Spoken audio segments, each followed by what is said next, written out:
श्री स्वामी समर्थ.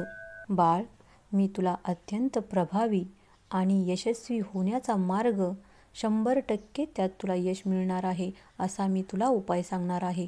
फक्त तुला व्हिडिओ नीट आणि लक्ष देऊन ऐकायचा आहे.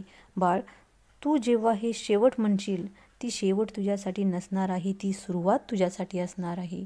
शेवट म्हणशील पण तीच तुझी सुरुवात असणार आहे. खूप कष्ट केलंस, खूप कष्ट घेतलंस, खूप अडचणींना सामोरे गेलास. प्रत्येक वेळी तुला काही ना काही अडचणी येत राहिल्यात, पण तू तुझा प्रामाणिकपणा सोडला नाहीस. खूप संयम राखलास.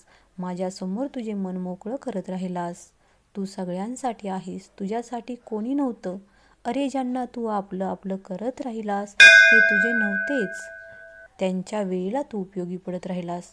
जेव्हा तुझ्यावर वेळ आली तेव्हा तुला साथ द्यायला कोणी नव्हतं. बाळ, तुझा संयम पाहून मी तुझ्यावर प्रसन्न झालोय. ती वेळ तुझी निघून गेली आणि जाईलही. घाबरू नकोस, मी तुझ्या पाठीशी आहे. माझ्या लेकरा, तुझ्या स्वप्नांना बाजूला ठेवून तू इतरांचा विचार करत राहिलास. तुझं मन खूप हळवं आहे, प्रामाणिक आहे. तुझ्या चेहऱ्यावर प्रामाणिकपणाचे तेज आहे. बाळ, मी सांगत आहे ते सत्य आणि सत्यच आहे. तुझ्या भक्तीच्या भक्तीमुळे घराला घरपण येत आहे.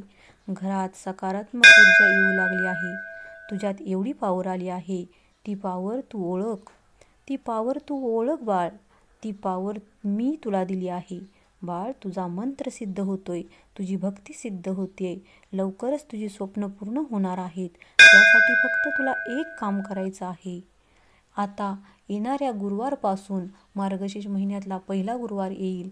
त्या पहिल्या गुरुवारपासून तुला पहिली भाकरी, पहिली पोळी करशील ती तुला गाईला किंवा कुत्र्याला घालायची आहे. असं 5 गुरुवार तुला करायचं आहे.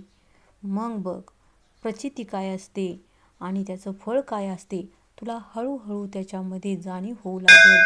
बाळ, फक्त तुला हे श्रद्धेनं हा उपाय करायचा आहे आणि श्री स्वामी समर्थ मंत्र जाप 108 वेळा म्हणायचा आहे. किमान रोज एक तरी माळ तुला माळ करावीच लागेल. असं 5 गुरुवार होत नाहीत तोपर्यंत तुला रोज एक माळ जप करावीच लागेल. श्री स्वामी समर्थ म्हणावंच लागेल. बाळ, पूर्ण श्रद्धेनं माझी भक्ती कर. मी तुझ्या तिथं, तुझ्या हृदयातच मी आहे. लवकरच तुला माझी प्रचिती येणार आहे आणि ह्याचं 100% तुला फळ भेटणार आहे. विसरू नकोस बाळ. श्री